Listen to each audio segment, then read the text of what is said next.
కాదన్న తిన్మర్మలనకు సంబంధించి తను కూడా వ్యతిరేకిస్తా ఉన్నాడు. ఏదైతే ఇప్పుడు చేసిన సర్వే అంతా కూడా అంత తుపాస్ సర్వే అంటూ ఆ కాగితాలను కూడా కాల్చివేయడం జరిగింది. సో మీరన్నట్టుగానే కొంతమంది రెడ్లను తిట్టిండు. చాలా వరకి చాలా వీడియోస్ కూడా చేసిండు. సో ఇప్పటివరకు కాంగ్రెస్ పార్టీ ఎందుకు సస్పెండ్ చేయలేదు? అదే పక్కా జడ్సన్ని ఇమ్మీడియట్‌గా సస్పెండ్ చేయడానికి కారణాలేంటి? ఏం చెప్తారు? చెప్పినా కదా రేవంత్ రెడ్డి ఉండే చెప్పిస్తుండు. బ్రదరు ఈరోజు పాత సర్వే బాగుంది, ఈ సర్వే బాగలేదు అని ఏది చెప్పినా కానీ నేను నమ్మద్దు. ఎందుకంటే ఈయన 100% రేవంత్ రెడ్డి డైరెక్షన్లో పనిచేస్తాడు ఈరోజు. ఈయన అసలు ఈయన ఫస్ట్ ఒక గత సర్వే కుటుంబ సర్వే స్టడీ చేసిన తిరుమల వల్ల స్టడీ చేస్తే నువ్వు దానిపైన మరి అది గాయబ్ చేస్తే దాని మీద నువ్వు కంప్లైంట్ ఎందుకు ఇవ్వలేదు? దాని గురించి నువ్వు ఎందుకు మాట్లాడలేదు? అసలు ఆ సర్వే ఏమైంది? దాని గురించి నువ్వు మాట్లాడి దీన్ని నువ్వు పోల్చాల్సిన అవసరం ఉన్నది.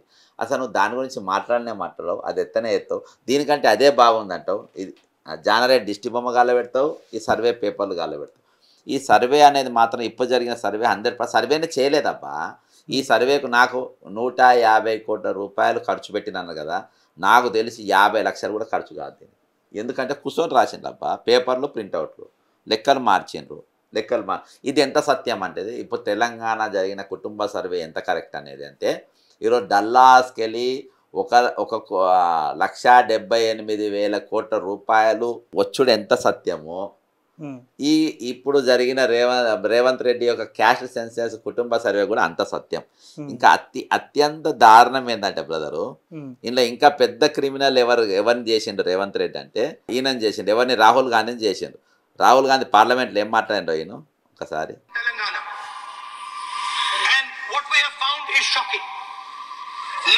Almost 90% of Telangana is either Dalit, Adivasi, backward or minority. Almost 90%. And I am convinced that is... ఇంతకంటే ఎక్కువ సోదినది అవసరం లేదు. ఈయన ఏం చెప్పిండు? 90% ఎస్సీ, ఎస్టీ, బీసీ మైనార్టీలే ఉన్నారని చెప్పేసి రాహుల్ గాంధీ గారు 3 రోజుల కింద పార్లమెంట్లో మాట్లాడిన భాష ఇది. అంటే ఈరోజు రాహుల్ గాంధీ గారిని కూడా ఈరోజు ప్రపంచ దేశాల ముందు ఈయనను ఒక పిచ్చోని చేసి నిలబెట్టి, నీవు ఓసీ మన మైనార్టీ అంటే బ్రదర్, ఇవి అసలు ఆ లెక్కల గురించి మాట్లాడాల్సిన అవసరం లేదు. ఎందుకంటే నీకు జనాభానే తక్కువైనప్పుడు బ్రదర్, ఇంకోటి ఇది రాజద్రోహం కింద వస్తుంది. నీ కేసు అదే పెట్టి నేషనల్ సైబర్ క్రైమ్లో పెట్టింది ఏంటంటే, నేను చెప్పిన లెక్కలన్నీ ఇప్పుడు నువ్వు ఒక దేశంలో ఒక ప్రాజెక్ట్ ఇవ్వనీకి పోతున్నావు. నా దేశంలో నీవు 1,00,000 కోట్ల పెట్టుబడి పెట్టాలి. ఫర్ ఎగ్జాంపుల్ నీవు 1,78,000 కోట్ల తెచ్చిన డిపిఆర్లోనే పెట్టినావు. ఏమని పెట్టినావు నువ్వు? నా తెలంగాణ విస్తీర్ణం ఇంత, అక్కడ ఉన్న జనాభా 3,54,00,000 మంది. అంటే 3 కోట్ల అంతమందికే ఇస్తారు కదా నీకున్న జనం ఎంత? ఫర్ ఎగ్జాంపుల్ నేను చెప్తా. ఇప్పుడు నువ్వు పెళ్లి కార్లు 1,000 మందికి పెళ్లి కార్లు పంచినావు, వంట 500 మందికి చేసినావు, కార్లేమో 1000 మందికి ఇచ్చినావు, వండిందేమో 500 మందికి. మరి వచ్చినోడు వాడు శపించిపోతాడా, ఆశీర్వదించిపోతాడా? ఇదేం పెందరా అయ్యా అని చెప్పి 4 మాటలు తినిపోతాడు. ఈరోజు కుటుంబ సర్వే అసలు జనాభా లెక్కనే తప్పు రాసినప్పుడు ఇక సర్వే గురించి మాట్లాడాల్సిన అవసరమే ఉందని నేను అంట. అసలు ఆయన ముఖ్యమంత్రి రాజీనామా చేయాలని అడగాలి. నా జనాభా లెక్క నేను ఎంతమంది ఉందో, బ్రదర్ నా ఇంట్లో ఎంతమంది ఉందో తెలియని కుటుంబ పెద్ద ఎట్లయితాడు? ఇంకా దీంట్లో పాల్గొనని వాళ్ళని అరెస్ట్ చేయాలంటూ కూడా వాళ్ళపైన శిక్ష కూడా తీసుకోవాలి. ఎందుకు పాల్గొన్నారని ముఖ్యమంత్రి అసెంబ్లీ సాక్షి మాట్లాడింది. బ్రదర్ అందుకనే బ్రదర్, నువ్వు నీతిమంతునివి, నువ్వు గుడ్ బాయ్వి. నీవు సమగ్ర కుటుంబ సర్వే 2014 నీ ప్రభుత్వ వెబ్సైట్కి వెళ్ళి ఎందుకు తీసిండో చెప్పను. నీ సర్వే నువ్వు చేసిన జనం ఎంత? నేను ఇంట్లోనే ఉన్నా బ్రదర్, నాకు ఇంటికే రాలే వాళ్ళు. చాలా మంది ఇంట్లోకి రాలే. ఈరోజు మహేష్ కుమార్ గౌడ్ తల ఉండదు తోకుండదు, ఆయన ఏదో మాట్లాడి కవిత ఒక్కతే చేసుకున్నా, తక్కిన వాళ్ళు చేసుకోలేదంట. అది కాదు కదా ఈరోజు ఒకళ్ళు చేసుకుంటూ ఒకళ్ళు చేసుకోలేదు కాదు కదా. ఈరోజు నీవు ప్రతి ఇంటికి దానికి ఒక ప్రణాళిక ఉండాలి బ్రదర్. ఇవాళ ఎక్కడ కూడా ఒక రివ్యూ మీటింగ్, ఒక ప్రణాళికబద్ధమైన పాలన ఈరోజు తెలంగాణలో జరుగుతలేదు. ఒక హెల్తీ చర్చ నా అసెంబ్లీలో కానీ, నా శాసన మండలిలో కానీ ఈరోజు జరగని పరిస్థితి ఈరోజు నడుస్తూ ఉంది. ఈరోజు మీరు ఈ సర్వే చేసేది బదులు జనాభా ఎంత ఉన్నాయి, ఎన్నిండ్లు ఉన్నాయి, వాళ్ళకు ఎంతమంది స్టాఫ్ని పెట్టాలి అని చెప్పేసి నీ దగ్గర ఉండాలి కదా. ఈరోజు ఇంతమంది జనాభా అంటే కేసీఆర్ అప్పుడు 3,68,00,000 మంది పాపులేషన్ ఎందుకు వచ్చింది? నీ సర్వేలో 3,54,00,000 మంది ఎందుకు వచ్చింది? నువ్వు సర్వే చేయలే కదా. క్లియర్గా ఇక్కడే తెలుసు. నేను అందుకని చెప్తాను కదా, మీకు దావోస్కి వెళ్ళి 1,78,00,000 ఎంత కరెక్టు, ఈయన మొన్న సర్వే కూడా అంతే కరెక్ట్. అదే అబద్ధమే ఇది అబద్ధం. ఎందుకు మరి ఈ అబద్ధాలు కావాల్సుకొని చేస్తూ ఉన్నారు అనుకోవచ్చా, లేకపోతే దేనికోసం ఇవాళ తెలంగాణ ప్రజలని బీసీలు మెయిన్గా ఎందుకు తీర్చలేకపోయింది, ఏముంది వెనక ఏముంది అనుకోవచ్చు? బ్రదరు, ఇవాళ మేము ఆ టైంకి అబద్ధం, ఇవాళ రాష్ట్రానికి పాలించే ముఖ్యమంత్రి క్యారెక్టర్ చూడాల్సిన అవసరం ఉంది, బ్యాక్గ్రౌండ్ ఆలోచించాల్సిన అవసరం తెలంగాణకు. ఆయన బ్యాక్గ్రౌండ్ ఏంటి, ఆయన ఎక్కడికి వెళ్ళి వచ్చిండు, ఆయన నైజం అబద్ధం ఆడే ఆయన కానీ ఈరోజు తీర్మానం మళ్ళీ కానీ బ్రదర్ ఒకసారి ప్రజాప్రతినిధి లెక్క నీ ప్రజల్లో నీకు నెలకు 3.5 లక్షల జీతం తీసుకుంటున్నావు, అర్థమైందా, కార్ అలవెన్స్ తీసుకుంటున్నావు, గన్మెన్లు తీసుకుంటున్నావు, ఎమ్మెల్యే క్వార్టర్స్ తీసుకుంటున్నావు, ఓకేనా, ఇవన్నీ స్టేషనరీ తీసుకుంటున్నావు, ప్రింటర్ తీస్తున్నావు, ఒక సెటప్ అంతా తీసుకుంటున్నావు. నీవు 24/7 ఎవరికి సర్వీస్ ఇవ్వాలి? ఈ తెలంగాణ పౌరులకు గ్రాడ్యుయేట్ ఎమ్మెల్సీగా నువ్వు ఇవ్వాలి. నువ్వు ఏమి ఇస్తున్నావు? పొద్దుగాలపై వేరే వ్యాపారాలు చేయొద్దు, నువ్వు పొద్దుగాలపై వార్తలు చదువుకుంటావు, దాని మీద డబ్బు సంపాదిస్తావు, నువ్వు రెచ్చగొడతావు, బ్లాక్మెయిల్ చేస్తావు. ఇక నీ డ్యూటీ నువ్వు ఏడే చేస్తున్నావు, నీ డ్యూటీ నువ్వు కరెక్ట్గా చేస్తున్నావా? ఒక వ్యక్తి ఒక వార్త చదవచ్చా? ఇంకోటి, నువ్వు నీతి నిజాయితీ గురించి మాట్లాడుతున్నావు కదా, ఈ మధ్యలో బాగా ట్రోలింగ్ అవుతుంది. ఒక సోషల్ ఆడిటింగ్ పెట్టు, అసలు నీకు ఛాయ్ పైసలు 10 రూపాయలు ఎంతమంది వేసారు? నీవు ఆ స్టేట్మెంట్ ఇచ్చిన నాటి నుండి నేటి వరకు నీ బ్యాంక్ స్టేట్మెంట్ సోషల్ ఆడిటింగ్ చెప్పి నువ్వు నీతి నిజాయితీ గల వ్యక్తివి అయితే 10 రూపాయల ఛాయ్ పైసలు ఎన్ని వచ్చినాయి, నీకు ఎంతమంది పంపిన సోషల్, ఎందుకంటే నీ పైసలు కాదు అవి, పబ్లిక్ పైసలు, ప్రజా పైసలకు, ప్రజా సొమ్ముకు నువ్వు వాళ్ళకు లెక్క చెప్పాల్సిన అవసరం ఉంది. పుణ్యానికి తీసుకున్నావు కాదు కదా పైసలు. ఒకవేళ వస్తే నీకు ఇప్పటిదాకా క్యూ న్యూస్లో నీకు ఎంత లాభాలు వచ్చినాయో ఆ 10 రూపాయలు ఇచ్చినందుకు మనం షేర్ చేయాల్సిన అవసరం ఉంది కదా. సరే, తిన్మార్ మల్లన్న విషయానికి వస్తే ఇంతకుముందు కూడా అడిగాను, మీరు సరిగా చెప్పలేదు అనుకుంటాను, ఎందుకు కాంగ్రెస్ పార్టీ ఇమీడియట్గా సస్పెండ్ చేస్తారు? ఓకే, మర్చిపోయినది. అయితే బ్రదర్, ఆయన నడిపేదే రేవంత్ రెడ్డి కాబట్టి ఎందుకు సస్పెండ్ చేస్తారు? లాగిచ్చి ఏడుచుకుంటా బాధ పెట్టుకుంటా. అరే బ్రదర్, ఒక జానారెడ్డి దిష్టి బొమ్మ గాలబెట్టిన తర్వాత ఒక సోషలిస్ట్ భావాలు గల వ్యక్తి, ఈయనకు తెలుసో తెలియదు, ఆ కాలంలో ఉన్నత వర్గాలు భూస్వాములు అందరు కలిసి జానారెడ్డి పైన ఒక మర్డర్ కేసే పెట్టి జైలుకు పంపారు. జైలుకు పోయిండోళ్ళు ఇద్దరు మర్డర్ కేసు అయితే పెట్టారు. చాలా రోజులు ఈయన అండర్ గ్రౌండ్ పోయిండు. ఆయనని నా అర్థం స్వయంగా చెప్పాను ఒక టైంలో. ఆయనను తిడితే ఆయనని ఇచ్చేస్తేనే ఇవాళకి షోకాజ్ నోటీస్ ఇవ్వాలి, ఇవాళ ఇచ్చిండ్రు నిన్న మనం. అది చాలా బలవంతంగా రేవంత్ రెడ్డి మ్యాక్సిమం ఆపిన ట్రై చేయట్టు. ఎందుకంటే రేవంత్ రెడ్డి ఈజ్ బిహైండ్ తీర్మానం వల్లే. షూరా పక్కనే 1000%. మరి రెడ్లనే ఎందుకు తిట్టిస్తా ఉన్నాడు రేవంత్ రెడ్డి మీరు అన్నట్టుగానే తిరుమల మల్లంతో? అది కరెక్ట్ లాజిక్ వచ్చింది. ఎందుకంటే తెలంగాణ పాలిస్తున్నది నారా రేవంత్ నాయుడు, ఈజ్ నాట్ రేవంత్ రెడ్డి. అదే బ్రదర్, ఈరోజు ఆయన డల్లాస్లో ఎవరితో ముద్దాడిండు, చంద్రబాబుతో ముద్దాడిండు. ఇది ఎవరితో పనిచేసింది? ఆయనతో పనిచేసింది.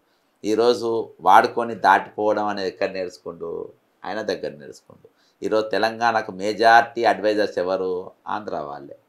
ఈరోజు కాబట్టి ఇవాళ నడిచేదంతా కూడా ఆయన మార్గం నడుస్తుండు, ఆయన రెచ్చగొడుతుండు. కులాల వారీగా ఈరోజు నేను గెలిచే పరిస్థితి లేదు.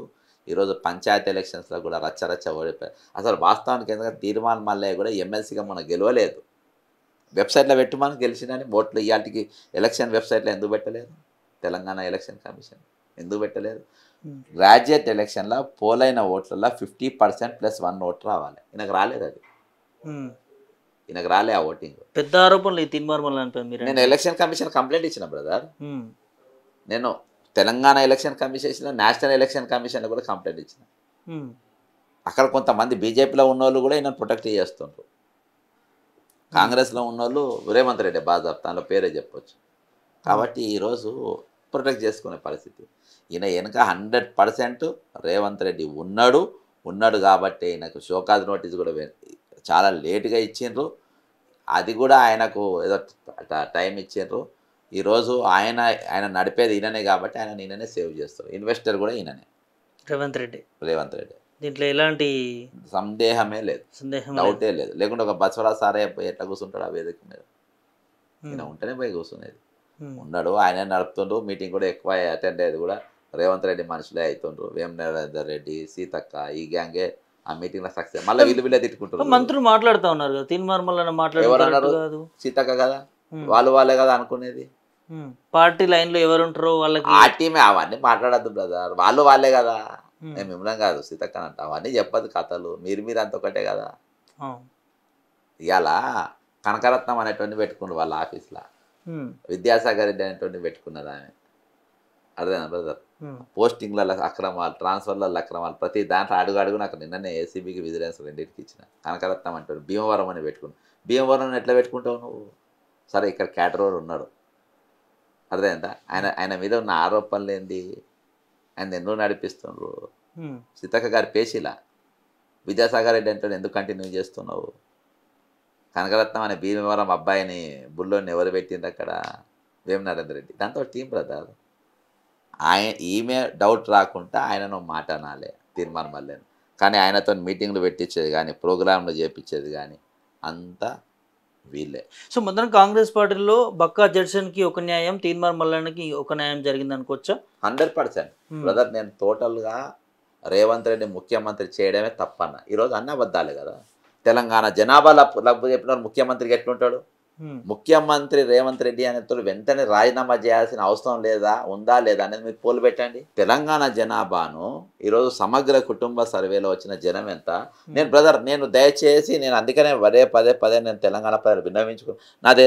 నాది నమ్మాల్సిన అవసరం మీకు లేదు. తెలంగాణ ఓటర్లు ఎంతమంది? 18 ఏళ్ళకి వెళ్ళి పైన ఉన్నోళ్ళు, 10వ తరగతి intermediate first year second year రాసిన వాళ్ళు ఎంతమంది, 10th ఎగ్జామ్ మంది రాసిన వాళ్ళు ఎంతమంది, స్కూల్లో ఎంతమంది పిల్లలు, లెక్కలేని తెలంగాణ జనాభా తెలుస్తుంది. తెలంగాణ జనాభా 3,54,00,000 ఉందని చెప్పి దాదాపు 60 లక్షల మంది దాటించినోడు ఈ తెలంగాణ ముఖ్యమంత్రికి అవసరమా? ఈయన దొంగ ముఖ్యమంత్రి అనుకుంటే నేను ఏమనాలి? అది కూడా మీరే చెప్పండి. ఈయన మోసకరమైన ముఖ్యమంత్రి అనుకుంటే నేను ఏమనాలి? ఈరోజు నీకు మౌలిక సూత్రం ఏంటంటే, ఫస్ట్ లైన్ ఏం లేదంటే, నేను నా కుటుంబం పెద్ద, నా కుటుంబంలో ఇంతమంది ఉన్నారు అని వాళ్ళ పేర్లు ఇస్తాము. ఇవాళ నా కుటుంబంలో నువ్వు దొంగ లెక్క చూపెడితే ఇక నువ్వు దొంగ కాకుంటే ఏమంటావు? నేను ఆ కుర్చీలో నువ్వు ఏ విధంగా కొనసాగుతావు నువ్వు? బ్రదర్ ఇది చాలా పెద్ద నేరం బ్రదర్. ఈరోజు మడికొండ పోలీస్ స్టేషన్కు నేషనల్ క్రైమ్ వాళ్ళు ట్రాన్స్ఫర్ చేసినారు కేసు. ఆమెలు కూడా పంపినారు. నేను పెట్టిన కేసు ఎంత అన్యాయం. రాహుల్ గాంధీ అసలు వాడు పార్లమెంట్లో అబద్ధాలు ఆడిచ్చినావు నువ్వు. పార్లమెంట్లో విన్నాం కదా 90% అని. ఎందుకు ఆడిండు? నీ దొంగ లెక్కలు చేయబట్టే కదా. నీ రెండు దొంగ లెక్కలు నువ్వు ఇగో brother. Dear sir and madam, the complaint, నేను ఇచ్చిన complaint submitted to you to national crime cyber crime is forwarded to Madikonda police station on 6/2/2025 6వ తారీఖు సాయంత్రం 5:37 మడికొండ పోలీస్ స్టేషన్లో ఉన్నది. ఎవరైనా పోతే చెక్ చేసుకోండి. ఎవరి మీద నీకు సస్పెక్ట్ ఎవరని అడిగిన వీరు, నీకు ఎవరి మీద అనుమానం ఉంది?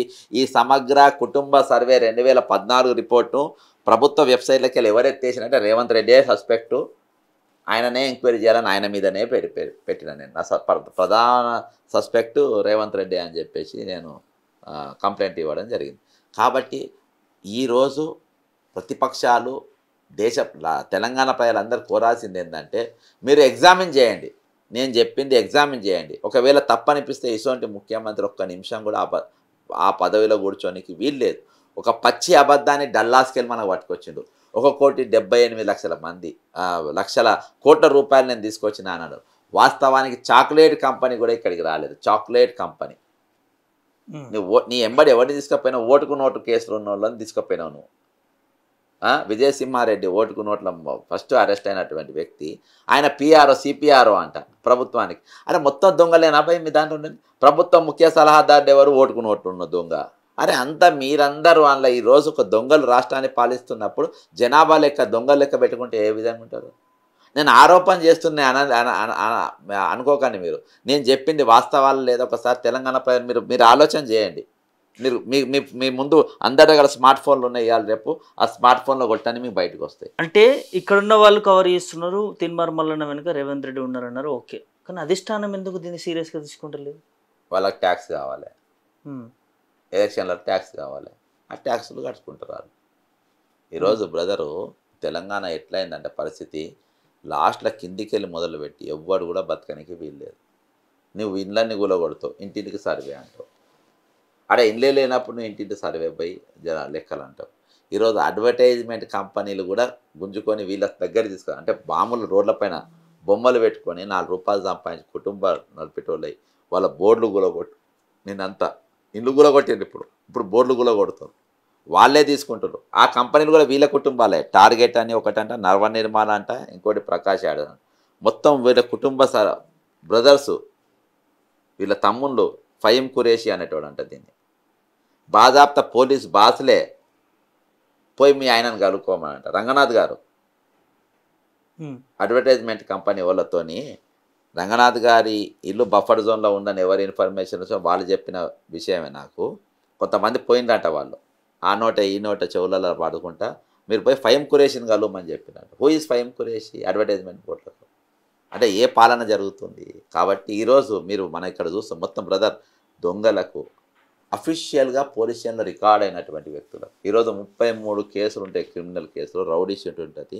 ఇలా డబ్బులు ఉన్నాయి కాబట్టి ఇదే చర్చ్ గేట్ కాడ తీర్మానం మళ్ళీ దినమంతా నిలబడి ఆ క్రిమినల్ను లోపలికి పంపారు. పోలీసులు ఆయన మాట విన్నారు. వేం నరేంద్ర రెడ్డి ఉన్నారు, రేవంత్ రెడ్డి గారు బాజాప్తాలో ఉంది, ఇయాటి కూడా లోపల పెట్టారు. లోపల పోతే కొన్ని వందల మంది గుండాలను తీసుకొచ్చి తాగుతుండ్రు, తింటుండ్రు లోపల, ఈ హెబ్రోన్ చర్చ్ లోపల. మళ్ళీ అయినట్టు గేట్ కాడ నిలబడి మరి అక్కడ కూర్చోబెట్టిండ్రు. మీరందరూ ఫోటోలు చూసే ఉంటారు.